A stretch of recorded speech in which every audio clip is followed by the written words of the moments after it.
Next topic transformation of energy. आता आपल्याला एनर्जीचं transformation म्हणजे एनर्जी एका फॉर्ममधून दुसऱ्या फॉर्ममध्ये कशी ट्रान्सफर होते किंवा कशी ट्रान्सफॉर्म होते ते आपल्याला इथे बघायचं आहे. आपल्याला एनर्जीचे डिफरंट फॉर्म्स माहिती आहे, आपण ऑलरेडी डिस्कस केलेलं आहे. एनर्जी हीट फॉर्ममध्ये हीट एनर्जी असते किंवा सोलर एनर्जी असते, साऊंड एनर्जी असते, केमिकल एनर्जी असते, त्यानंतर न्यूक्लिअर एनर्जी असते, इलेक्ट्रोमॅग्नेटिक एनर्जी असते, इलेक्ट्रोस्टॅटिक एनर्जी असते. असे डिफरंट फॉर्म्स असतात आणि ही जी एनर्जी असते ही एनर्जी एका फॉर्ममधून दुसऱ्या फॉर्ममध्ये कन्वर्ट होत असते आणि ते कशी कन्वर्ट होते त्याचं आपल्याला ते डिटेल डिस्कशन करायचं आहे. तर आत्ताच्या प्रिव्हियस एक्झाम्पलमध्ये ज्यावेळेस आपण पोटेन्शियल एनर्जीचा अभ्यास केला त्यावेळेस आपण एक एक्झाम्पल बघितलेलं आहे की हायड्रो इलेक्ट्रिक पॉवर स्टेशनमध्ये काय करतात, जे पाणी जे स्टोअर केलेलं असतं त्या स्टोअर एनर्जी म्हणजे पोटेन्शियल एनर्जीचा यूज करून इलेक्ट्रिसिटी जनरेट केली जाते. तर ह्या केसमध्ये पाण्यामध्ये असणारी जी पोटेन्शियल एनर्जी आहे, पोटेन्शियल एनर्जीला आपण मेकॅनिकल एनर्जी बोलू शकतो, राईट. म्हणजे आपण त्या केसमध्ये आपण काय करतोय, मेकॅनिकल एनर्जी म्हणजेच पोटेन्शियल एनर्जी त्याचं कन्वर्जन आपण करतोय इलेक्ट्रिक एनर्जीमध्ये. थोडक्यात त्याचं कन्वर्जन आपण काय करतोय इलेक्ट्रिक एनर्जीमध्ये. म्हणजे इथे काय होतंय, एनर्जी ट्रान्सफॉर्मेशन. एनर्जी एका फॉर्ममधून दुसऱ्या फॉर्ममध्ये ट्रान्सफॉर्म होते. So this is energy transformation. आता ही जी इलेक्ट्रिसिटी आहे किंवा इलेक्ट्रिक एनर्जी ती आपल्या घरामध्ये येते. ज्यावेळेस इलेक्ट्रिक एनर्जी घरामध्ये होते तर त्याचा यूज डिफरंट अप्लायन्सेससाठी किंवा घरामध्ये डिफरंट काम करण्यासाठी यूज केली जाते. फॉर एक्झाम्पल, घरामध्ये इलेक्ट्रिक एनर्जी आली आहे, याचा यूज करून लेट्स से आपण लाईट लावली किंवा बल्ब लावला. ज्यावेळेस आपण बल्ब ऑन करतो त्यावेळेस काय होतं, ही जी इलेक्ट्रिक एनर्जी आहे, इलेक्ट्रिक एनर्जीचं कन्वर्जन कशामध्ये होतं, बल्ब लावतो म्हणजे प्रकाश पडणार आहे. So there is light energy. With time bulb heat सुद्धा होतं, गरम होतं. So that is heat energy. So थोडक्यात आपण इलेक्ट्रिक एनर्जीचं conversion through bulb, light energy आणि हीट एनर्जीमध्ये करतोय. अनदर लेट्स से टीव्ही ज्यावेळेस आपण ऑन करतो, इलेक्ट्रिक सप्लाय देतो, इलेक्ट्रिक एनर्जी आपण त्याला देतो. टीव्ही ज्यावेळेस ऑन होतं त्यावेळेस लाईट, हीट ॲज वेल ॲज साऊंड एनर्जीमध्ये कन्वर्जन होते असं आपण बोलू शकतो, राईट. फॅन आपण ज्यावेळेस ऑन करतोय त्यावेळेस काय होतं, फॅन फिरतो म्हणजेच काय, इलेक्ट्रिक एनर्जीचं कन्वर्जन कशामध्ये होते, मेकॅनिकल एनर्जी किंवा आपण याला बोलू शकतो kinetic energy. Mechanical energy to be specific, kinetic energy. Another example AC मध्ये काय होतं, एसी मध्ये कन्वर्जन होतं मेकॅनिकल एनर्जीमध्ये, करेक्ट. एसीचा फ्लॅट मूव्ह होतो मेकॅनिकल एनर्जी. आणि त्याच पद्धतीने इथे कुलिंग इफेक्ट येतो म्हणजे this is related to thermal energy. त्यामुळे आपण असं बोलू शकतो की एसी मध्ये थर्मल एनर्जी आणि मेकॅनिकल एनर्जीमध्ये इलेक्ट्रिक एनर्जी कन्वर्ट होते. या व्यतिरिक्त अजून कोणते एक्झाम्पल आहे, लेट्स से मायक्रोवेव्हमध्ये काय होतं की इलेक्ट्रिसिटीचा यूज करून जेवण गरम केलं जातं म्हणजे हीट केलं जातं म्हणजेच काय, इलेक्ट्रिक एनर्जीचं कन्वर्जन कशामध्ये होतं आहे, थर्मल एनर्जीमध्ये. अजून बरेचसे एक्झाम्पल तुम्ही देऊ शकता, आयर्न देऊ शकता, इलेक्ट्रिक केटल देऊ शकता. तर प्रत्येक एक्झाम्पलमध्ये काय होतं की इलेक्ट्रिक एनर्जी ही दुसऱ्या फॉर्मच्या एनर्जीमध्ये कन्वर्ट होते.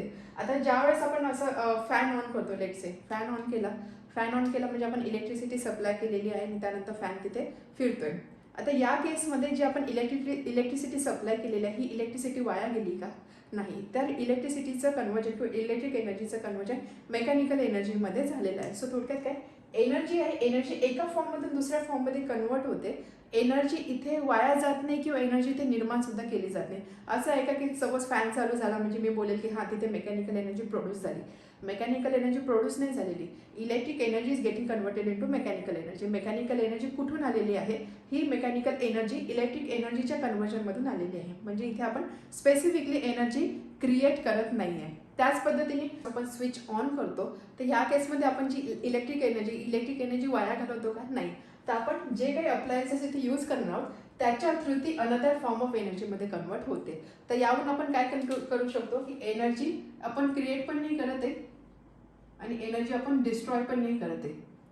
आता जसं पॉवर स्टेशनचं एक्झाम्पल घेतलं, पॉवर स्टेशनमध्ये आपण असं बोलतो की तिथे इलेक्ट्रिसिटी जनरेट होते. बट ती इलेक्ट्रिसिटी जरी जनरेट होते तरी for example hydro electric power station ज्या केसमध्ये आपण पाण्यापासून एनर्जी प्रोड्यूस करतोय, ह्या केसमध्ये एनर्जी आपण जनरेट करतो बट ती एनर्जी जनरेट करण्यासाठी आपण पाण्याची पोटेन्शियल एनर्जी किंवा मेकॅनिकल एनर्जीचा यूज करतोय, बरोबर. म्हणजे इथे सुद्धा एनर्जी आपण क्रिएट नाही करत आहे, आपण ह्या पोटेन्शियल एनर्जी ऑफ वॉटरला इलेक्ट्रिक एनर्जीमध्ये कन्वर्ट करतोय. सो थोडक्यात काय, एनर्जी आपण क्रिएट पण नाही करू शकत आणि एनर्जी आपण डिस्ट्रॉय सुद्धा करू शकत नाही. एनर्जी आपण निर्माण पण नाही करू शकत आणि एनर्जी आपण नष्ट सुद्धा करू शकत नाही. याचं अनदर एक्झाम्पल बघू. एनर्जी ट्रान्सफॉर्मेशन ऑफ एनर्जीचं अजून एक एक्झाम्पल आपण बघूया, जे तुमच्या टेक्स्टबुकमध्ये दिलेलं आहे.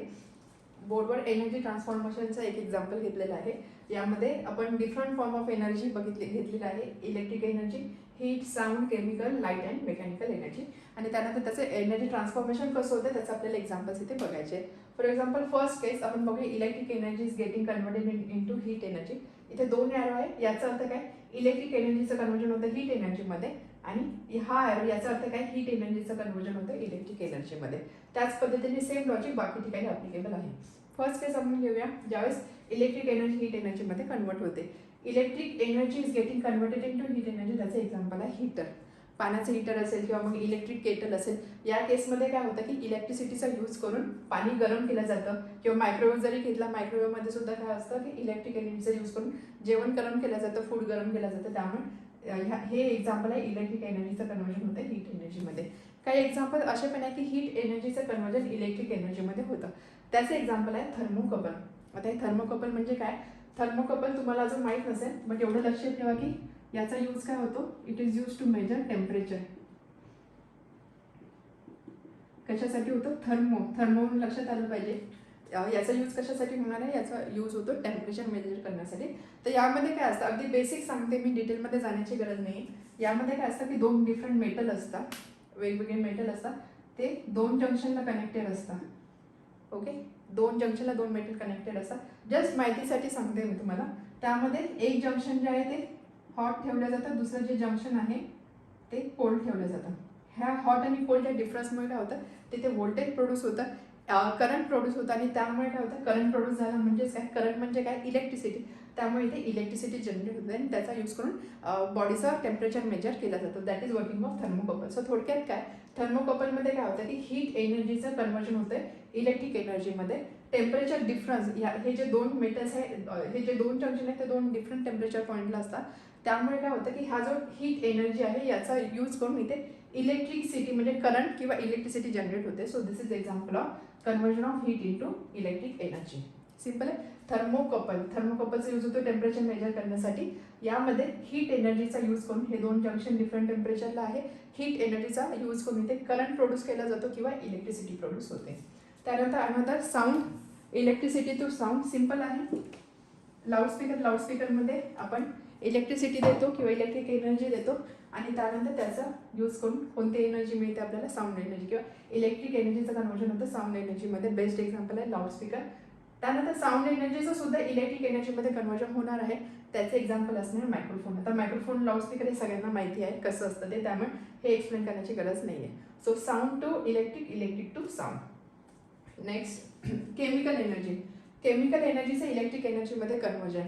आपल्याला माहिती आहे की जे खेळणे असतात, टॉयज असतात, त्याच्यामध्ये आपण ज्या बॅटरीज टाकतो, ज्यावेळेस ती बॅटरी टॉयमध्ये टाकते त्यावेळेस लाईट लागते किंवा तो टॉय मूव्ह होतो. तर हे एक्झाम्पल आहे केमिकल एनर्जीचं. बॅटरीमध्ये काय असतं, केमिकल एनर्जी असते. त्यामुळे केमिकल एनर्जीचं कन्वर्जन होतं electric एनर्जीमध्ये.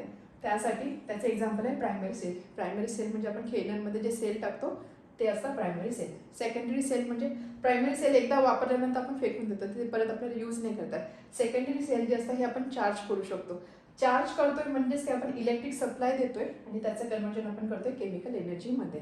So electric energy to chemical energy याचं एक्झाम्पल आहे सेकंडरी सेल.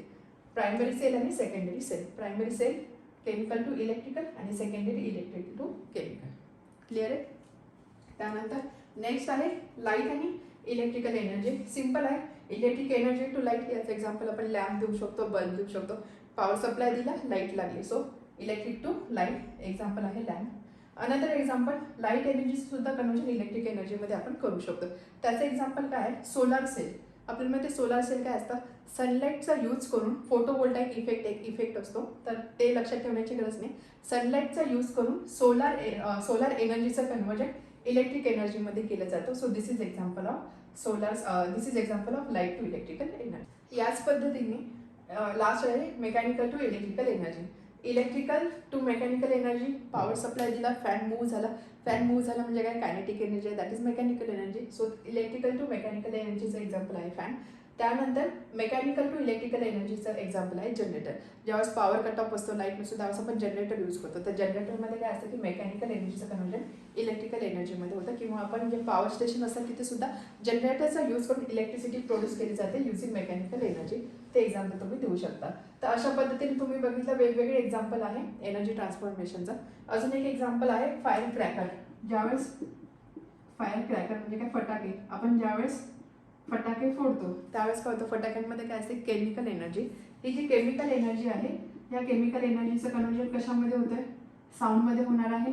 करेक्ट, आवाज येणार आहे. त्यानंतर लाईट पण येणार आहे. सो लाईट एनर्जी असेल, साऊंड एनर्जी असेल. त्याच पद्धतीने हीट इफेक्ट पण असणार आहे, त्यामुळे हीट एनर्जी सुद्धा असणार आहे. So this is another example की ज्याच्यामध्ये एनर्जीचं कन्वर्जन होतं आहे. तर आत्तापर्यंतचे आपण जेवढे एक्झाम्पल डिस्कस केले त्यामधून आपण एक गोष्ट कन्क्लूड करू शकतो की प्रत्येक ठिकाणी आपण एनर्जी प्रोड्यूस करत नाही आहे. एनर्जी फक्त एका फॉर्ममधून दुसऱ्या फॉर्ममध्ये कन्वर्ट होते.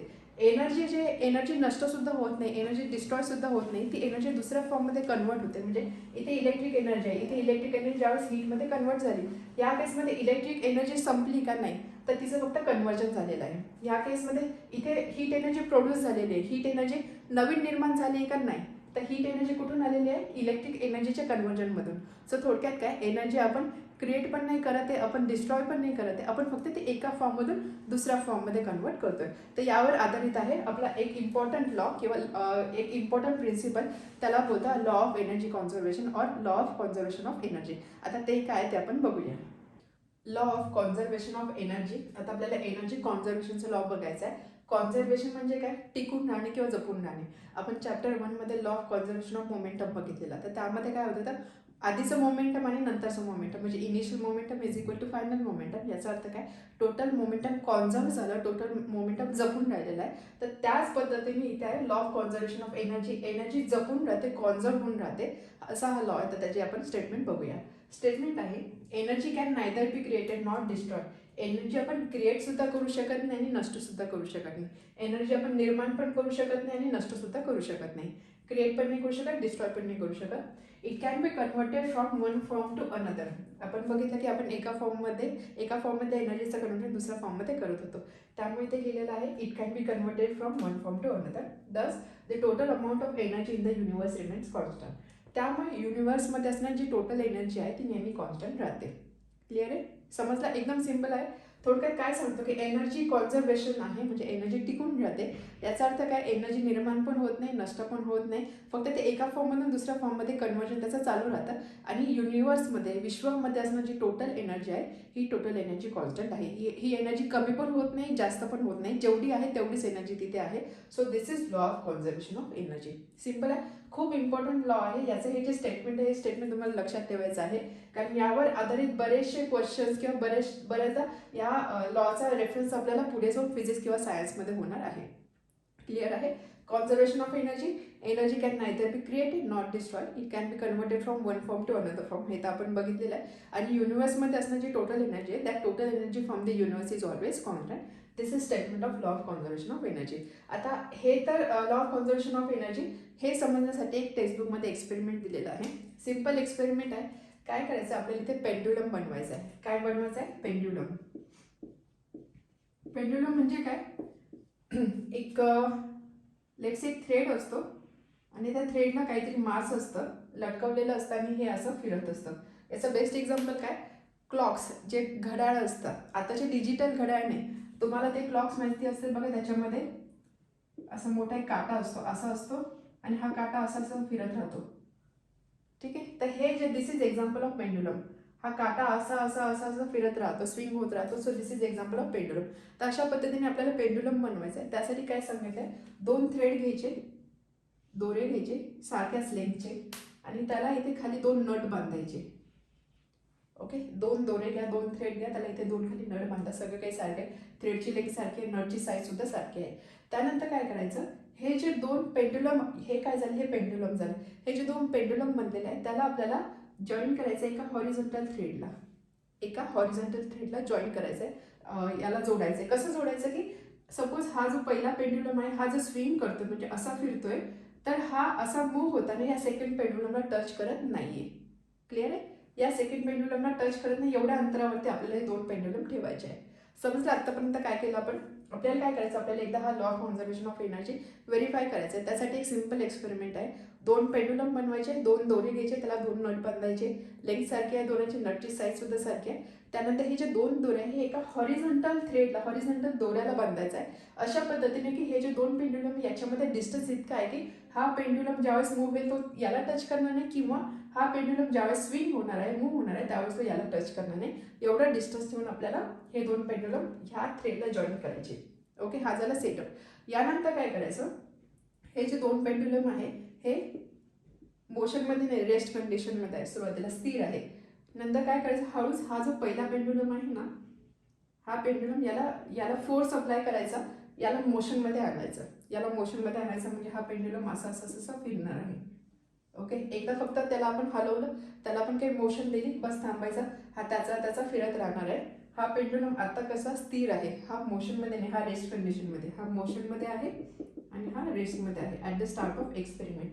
नंतर काय होणार आहे, आता हा फिरेल फिरेल फिरेल, त्यानंतर हळूहळू तुम्ही बघाल की त्याची वेलॉसिटी कमी होते, वेलॉसिटी कमी होते. आता हा स्लो डाऊन होणार आहे, स्लो डाऊन होणार आहे, हळूहळू याची मुवमेंट कमी होते, याची मोशन कमी होते. But at the same time काय होते, याची मोशन कमी होते. बट हा जो रेस्ट कंडिशनमध्ये जो पेंडुलम होता, आता हा हळूहळू मूव्ह व्हायला सुरुवात झालेला आहे. आपण याला टच पण नाही केलेलं आहे, सेकंड पेंडुलमला आपण टच केलेलं नाही, आपण फक्त फर्स्टला आधी मोशन दिली होती. हा हलत होता, हलता हलता त्याची मोशन आता कमी होते, तो हळू होतोय, त्याची वेलॉसिटी कमी होते. But at the same time जशी जशी याची वेलॉसिटी कमी होते तसं तसं हा जो सेकंड पेंडुलम होता, जो रेस्ट कंडिशनमध्ये होता, तो आता मोशनमध्ये येतोय.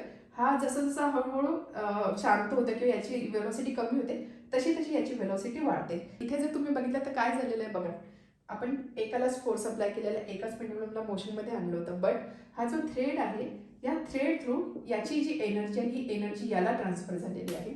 आपण याला टच पण नाही केलं, कॉन्टॅक्ट पण नाही, या दोघांमध्ये काही कॉन्टॅक्ट पण नाही आहे, आपण याला टच पण नाही केलं, तरी सुद्धा ही एनर्जी याच्यामध्ये ट्रान्सफर होते. त्यामुळे एनर्जी इथून इथे ट्रान्सफर होते. तर आपण असं बोलू शकतो, जर आपण ही एक सिस्टीम कन्सिडर केली तर टोटल सिस्टीमची जी एनर्जी आहे, ही एनर्जी नेहमी कॉन्स्टंट राहते. एनर्जी वाढत पण नाही, एनर्जी कमी पण नाही होते, एनर्जी कॉन्स्टंट राहते. So this is law of conservation of energy. Simple आहे. Conservation of energy, energy conserve राहते म्हणजे एनर्जी टिकून राहते. याचा अर्थ काय, आपल्याला फक्त इथे 3 स्टेटमेंट लक्षात ठेवायचे, 3 लाईन लक्षात ठेवायचे या लॉमध्ये. फर्स्ट ऑफ ऑल, एनर्जी आपण क्रिएट करू शकत नाही, डिस्ट्रॉय करू शकत नाही, फक्त आपण तिचं एका फॉर्ममधून दुसऱ्या फॉर्ममध्ये कन्वर्जन करू शकतो. आणि ह्या 2 गोष्टींमुळे total amount of energy, total energy आहे युनिवर्समधली, ही टोटल एनर्जी नेहमी कॉन्स्टंट असते. This is law of conservation of energy. आणि त्याच्याशी रिलेटेड तुम्ही बरेचसे एक्झाम्पल देऊ शकता. फ्री फॉल, एखादा ऑब्जेक्ट फ्री फॉलमध्ये असेल तर त्या केसमध्ये त्याची पोटेन्शियल एनर्जी, कायनेटिक एनर्जी किंवा टोटल एनर्जी याच्याबद्दल काय करतं, त्याचा अभ्यास आपल्याला इथे करायचा आहे. खूप इम्पॉर्टंट रिलेशन किंवा खूप इम्पॉर्टंट कन्क्ल्युजन इथे आपल्याला मिळणार आहे. तर ते समजण्यासाठी सगळ्यात आधी what is free fall. Free fall म्हणजे काय, एखादा ऑब्जेक्ट आहे, ओके, एखादी वस्तू आहे, ही वस्तू सपोज जर मी अशी खाली फ्रीली सोडली, लेट्स से मी टेरेसवर गेली, टेरेसवरनं मी एक बॉल खाली सोडला. आता ज्यावेळेस ही वस्तू खाली येणार आहे, हा ऑब्जेक्ट खाली येणार आहे, त्यावेळेस त्यावर वर्क होणार आहे ग्रॅव्हिटेशनल फोर्स. हे तर आपल्याला माहिती आहे, ग्रॅव्हिटेशनल फोर्स. आणि ह्या केसमध्ये एअर रेझिस्टन्सेस वगैरे आपण निग्लेक्ट करतोय. तर या केसमध्ये त्या ऑब्जेक्टवर वर्क होणार ग्रॅव्हिटेशनल फोर्स. आपल्याला माहिती आहे की अर्थची ग्रॅव्हिटी जी असते किंवा अर्थचं जे ग्रॅव्हिटेशनल फोर्स असतो, त्यामुळे कोणताही ऑब्जेक्ट ती खाली खेचण्याचा प्रयत्न करते. या केसमध्ये हा जो बॉल आहे, ह्या बॉलवरती फक्त ग्रॅव्हिटेशनल फोर्स वर्क होणार आहे. And because of this gravitational force it is falling down. फक्त या ग्रॅव्हिटेशनल फोर्समुळे हा ऑब्जेक्ट खाली पडतोय. तर अशी केस की ज्या केसमध्ये एखाद्या ऑब्जेक्टवरती फक्त ग्रॅव्हिटेशनल फोर्स वर्क होत आहे आणि त्या ग्रॅव्हिटेशनल फोर्समुळे तो खाली पडतोय, so that is case of free fall. So if an object is falling only under influence of gravitational force, then that object is said to be in free fall. एखादा object फक्त gravitational फोर्सच्या इन्फ्लुएन्समुळे खाली येत असेल, त्या केसमध्ये आपण बोलतो की तो ऑब्जेक्ट फ्री फॉलमध्ये आहे. एक्झाम्पल, टेरेसवरनं एक बॉल तुम्ही खाली सोडला तर तो जो बॉल आहे तो बॉलच नाही फ्री फॉलमध्ये, कारण त्यावरती फक्त ग्रॅव्हिटेशनल फोर्स वर्क होतोय. बाकी एअर रेझिस्टन्सेस वगैरे आपण निग्लिजिबल असं कन्सिडर केलेलं आहे. तर आता एखादा ऑब्जेक्ट ज्यावेळेस त्याचा फ्री फॉलमध्ये असेल त्यावेळेस त्याची potential energy, kinetic energy, total एनर्जीमध्ये काय चेंजेस होतात किंवा कशी ती चेंज होते की कॉन्स्टंट होते, काय होतं, त्याचा अभ्यास आपल्याला करायचा आहे. त्यासाठी आपण एक केस कन्सिडर केलेली आहे. लेट्स से एक ऑब्जेक्ट आहे, हा ऑब्जेक्ट आपण एका हाईट h वरनं खाली सोडणार आहोत त्यामध्ये ऑब्जेक्टचा मास आपण कन्सिडर करतोय m, आणि त्यानंतर आपल्याला हा जो ऑब्जेक्ट आहे विथ मास m त्याची आपल्याला कायनेटिक एनर्जी, पोटेन्शियल एनर्जी आणि total energy at different points आपल्याला चेक करायची आहे. त्यासाठी आपण 3 पॉईंट कन्सिडर करणार आहोत. एक पॉईंट आपण इथे घेणार आहोत ज्यावेळेस ऑब्जेक्ट आपण खाली सोडतो आहोत. त्यानंतर एक पॉईंट आपण इथे मध्ये कुठे घेणार आहोत, so that is point b. आणि त्यानंतर जस्ट ग्राउंडला रीच होण्याच्या आधीचा जो पॉईंट आहे तो आपण पॉईंट कन्सिडर करणार आहोत, point c. A b c एका लाईनमध्ये असं आपण कन्सिडर करतोय. समजला सिनारिओ काय? एक ऑब्जेक्ट आहे मास एम, तो ऑब्जेक्ट आपल्याला इथून खाली सोडायचा आहे, फ्री फॉलमध्ये फॉल होणार आहे तो. ही हाईट दिलेली आहे एच. तर आपल्याला ह्या ऑब्जेक्टची kinetic energy, potential energy, total energy at different points consider करायची. तर हे डिफरंट पॉईंट आपण 3 पॉईंट कन्सिडर केले. एक पॉईंट आपण इथे घेतलेला आहे, दुसरा पॉईंट ह्या पूर्ण ट्रॅव्हलमध्ये कुठे एक पॉईंट आपण मध्ये कुठे कन्सिडर करणार, दॅट इज पॉईंट बी. आणि तिसरा पॉईंट आपण जस्ट ग्राउंडला रीच होण्याच्या आधीचा एक पॉईंट कन्सिडर केलेला आहे, that is point c. Clear आहे? आता आपल्याला एक्सप्रेशन याच्यासाठी फाइंड आउट करायचे. सो हेच आपण थोडंसं इकडे या साईडला मोठ्या डायग्रामच्या फॉर्ममध्ये करूया. फ्री फॉलची केस आहे पॉईंट ए, लेट से हा पॉईंट बी आहे, हा पॉईंट सी आहे. इथून ऑब्जेक्ट येणार आहे मास एमचा. त्यानंतर आपण असं कन्सिडर करूया, ही टोटल हाईट किती आहे? ही टोटल हाईट आहे एच. हा जो पॉईंट बी आहे ना, या पॉईंटची हाईट आपण कन्सिडर करू फ्रॉम ए. ए पासून बीचा डिस्टन्स आहे लेट से एक्स. हे डिस्टन्स किती आहे? एक्स. ए आणि बी या दोन पॉईंटमध्ये असणारा डिस्टन्स आहे एक्स. त्यामुळे हे डिस्टन्स किती असणार आहे? बी आणि सी एवढं टोटल एच आहे. एचमधून एक्स जर मायनस केला तर राहणार आहे b c, that is h minus x. आपल्याला पॉईंट ए, पॉईंट बी आणि पॉईंट सी ह्या 3 पॉईंटला कायनेटिक, पोटेन्शियल आणि टोटल एनर्जी फाइंड आउट करायचे. तर ज्यावेळेस याचं डेरिवेशन असेल की आपल्याला असा क्वेश्चन येतो कधी की फ्री फॉलमध्ये असणाऱ्या ऑब्जेक्टची टोटल एनर्जीचं डेरिवेशन फाइंड करा किंवा potential energy, kinetic energy, total एनर्जीचं डेरिवेशन फाइंड करा आणि त्याचं कन्क्लुजन काय ते लिहा. तर त्या केसमध्ये तुम्ही असं लिहू शकता, ज्यावेळेस आपल्याला आन्सरच्या फॉर्ममध्ये लिहायचं आहे असेल त्यावेळेस consider an object of mass m falling freely. Free fall आहे त्यामुळे आपल्याला ते मेन्शन करावं लागेल. Falling freely from height h. आधी आपण ऑब्जेक्ट किती हाईटवरून फॉल होतं त्याचा मास काय ते मेन्शन करणार. त्यानंतर आपल्याला हे जे आपण 3 पॉईंट कन्सिडर केले हे पॉईंट मेन्शन करायचे. Consider point A at distance H from ground. हा ग्राउंड आहे ना, ग्राउंडपासून एच एवढ्या डिस्टन्सवरती एक पॉईंट आपण कन्सिडर केला A. Directly below A consider another point B which is at distance X from A. बीचा ए पासूनचा डिस्टन्स किती आहे? X. Consider another point C which is near to ground. एक ग्राउंड जवळचा आपल्याला पॉईंट कन्सिडर करायचं, that is point C. आपण जे काही ए बी सी अजून केलेलं आहे ते सगळे इथे मेन्शन केलेलं आहे, डिस्टन्सेस सुद्धा मेन्शन केलेले आहे. आता आपल्याला याचं डेरिवेशन किंवा काय आपल्याला फाइंड आउट करायचं आहे, त्यासाठी कशा स्टेप्स घ्यायच्या त्या बघायच्या आहे. So A B is equal to X, then A C is equal to H, and therefore B C is equal to total minus this part म्हणजे A C minus A B. A C काय आहे? H. H minus X, and therefore B C is equal to H minus X. हेच आपण इथे mention केलेलं आहे. इथे जे डिराईव्ह केलं ते आपण इथे मेन्शन केलं. आता आपल्याला 3 पॉईंट आहे, 3 पॉईंटला potential, kinetic energy find out करायची. तर आपण सगळ्यात आधी सुरुवात करूया point A. At point A potential एनर्जीचा फॉर्म्युला आहे एम जी एच आणि कायनेटिक एनर्जीचा फॉर्म्युला आहे half M V square. Point A starting point. या पॉईंटला ऑब्जेक्ट जो आहे तो बॉल किंवा ऑब्जेक्ट जो आपण कन्सिडर करतोय तो स्टेशनरी कंडिशनला आहे, कारण तिथून तो आता सोडला जाणार आहे खाली. स्टेशनरी कंडिशनला आहे बॉल, रेस्ट कंडिशनला आहे. त्यामुळे या केसमध्ये वेलॉसिटी किती असणार आहे? 0. Initial velocity is 0. ओके. आता आपल्याला potential energy, kinetic energy find करण्यासाठी काय काय लागणार त्या व्हॅल्यूज आपण इथे मेन्शन करणार. मास आहे, जी माहिती आहे, हाईट सुद्धा एचच आहे इथे. त्यानंतर वेलॉसिटी तर 0च आहे. Point a is equal to 0 and therefore kinetic energy is equal to half into mass into velocity square. Half into mass into velocity is u, that is 0, that is equal to 0. म्हणजे kinetic energy इथे किती आली? 0. Simple आहे. त्यानंतर potential energy. Potential energy म्हणजे काय असतं? Mass into mass into acceleration into distance. Distance किती आहे h, बरोबर. ग्राउंडपासूनचं डिस्टन्स किती आहे h, त्यामुळे ते असणार mgh. And hence potential energy is equal to mgh. Simple.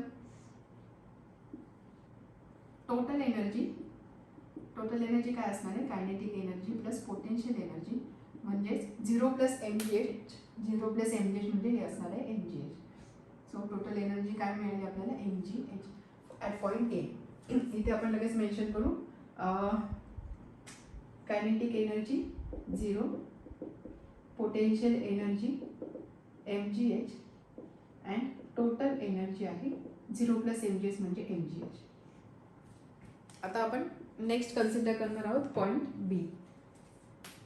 For point बी, ठीक आहे, आपण या साईडला लिहूया. आता ॲट पॉईंट बी या पॉईंटला ज्यावेळेस आपण कायनेटिक एनर्जी कन्सिडर करू, kinetic energy equal to half into mass into velocity square. इथे आपण mv स्क्वेअर ऐवजी असं मेन्शन करू, कारण इथे मास आणि वेलॉसिटीची व्हॅल्यू प्रत्येक ठिकाणासाठी वेगळी ना, त्यामुळे इथे आपण फॉर्म्युला मेन्शन करू, मास into velocity square. So at point B, kinetic energy is equal to half into mass into velocity square.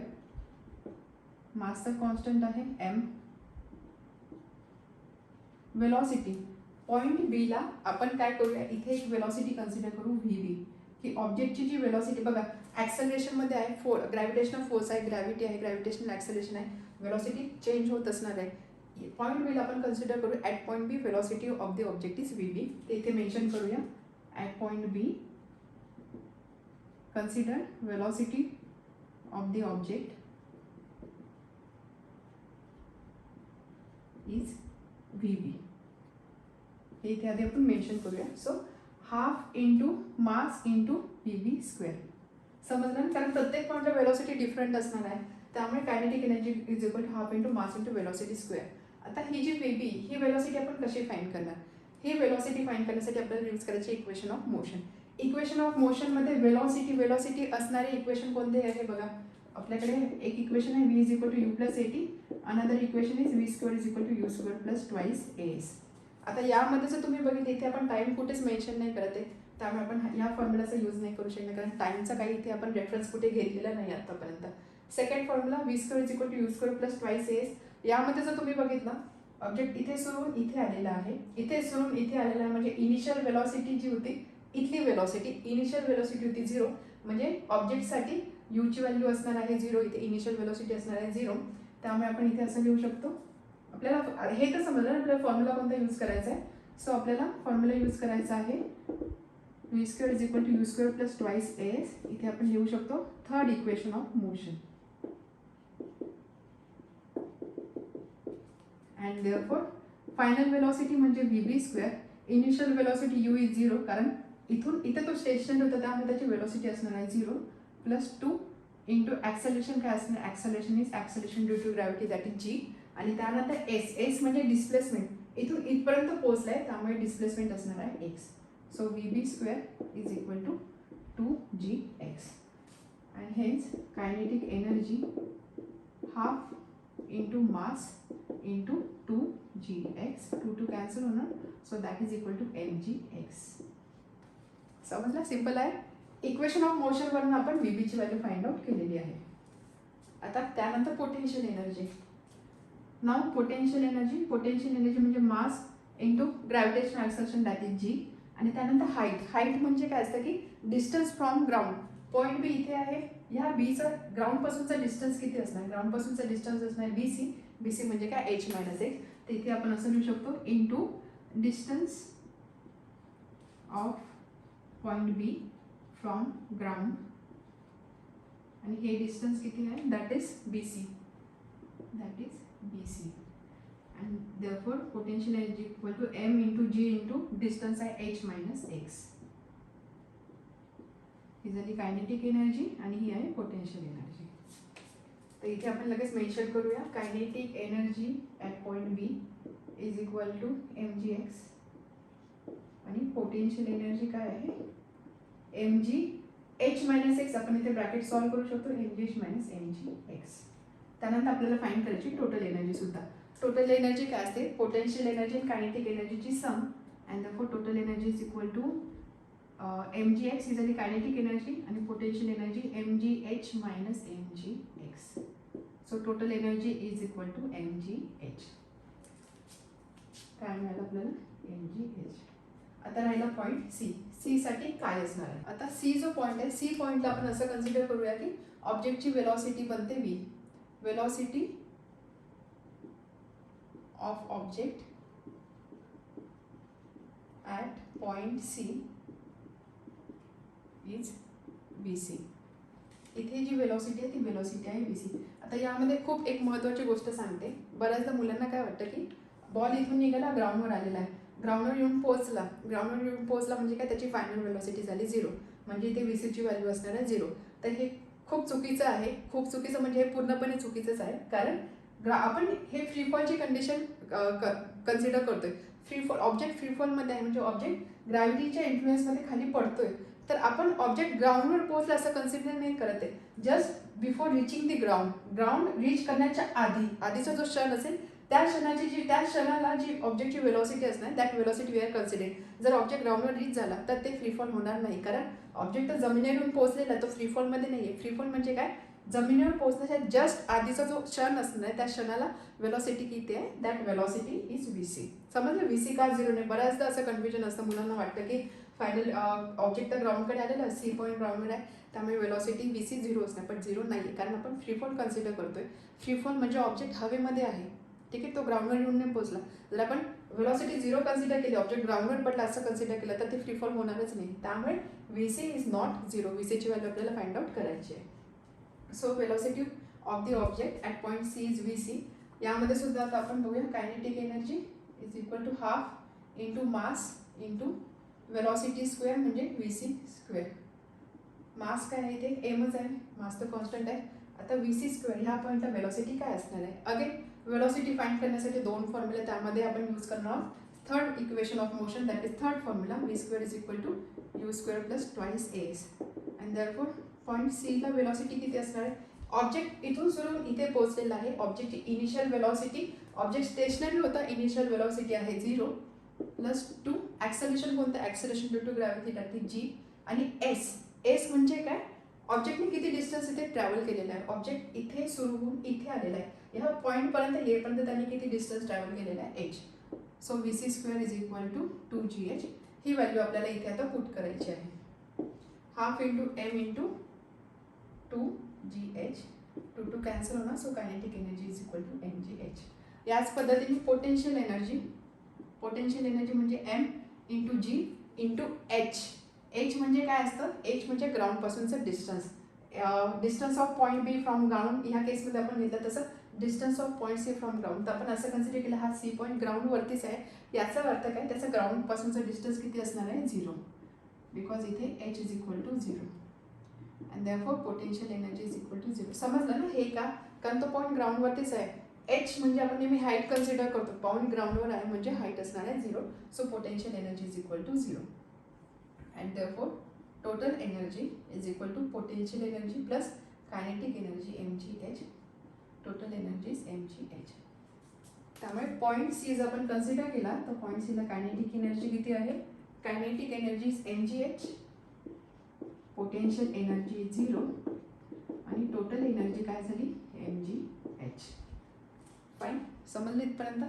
आता हे जे काही आपण कॅल्क्युलेट केलं, आता यामध्ये ह्या ज्या क्वांटिटीज इथे ज्या व्हॅल्यूज लिहिलेल्या आहे याच्यामध्ये बघा काय तुम्हाला ऑब्झर्व होतं. या ए बी सी या तिन्ही पॉईंटमध्ये जर तुम्ही बघितलं total energy M G h आहे, इथे total energy M G h आहे, इथे total energy M G h आहे. म्हणजे काय, टोटल एनर्जी जी आहे ती नेहमी कॉन्स्टंट राहते. बॉल जेव्हा खाली पडणार होता त्यावेळेस बॉलची total energy potential kinetic energy M G H होती. त्यानंतर एक पॉईंट आपण कन्सिडर केला बी, तिथे सुद्धा एनर्जी असणार आहे एम जी एच. आणि एंड पॉईंटला ज्यावेळेस बॉल ग्राउंडला रीच होत आहे त्या पॉईंटला सुद्धा total energy M G h. म्हणजे काय की बॉलची जी टोटल एनर्जी ती टोटल एनर्जी कॉन्स्टंट राहिलेली आहे.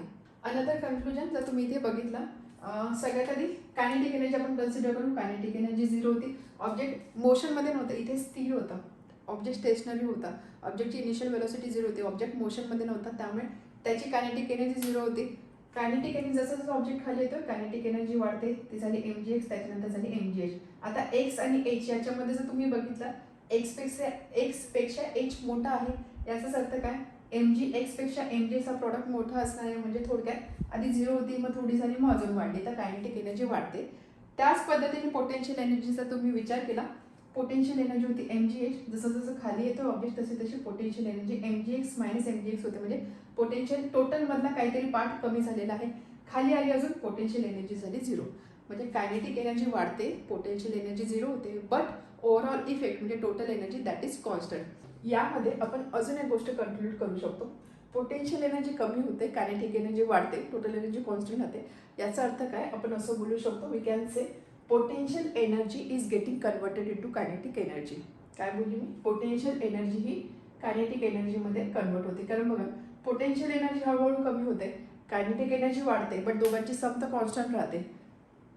potential energy is decreasing, kinetic energy is increasing, but potential energy plus kinetic energy ही जी सम आहे, सम नेहमी कॉन्स्टंट राहते.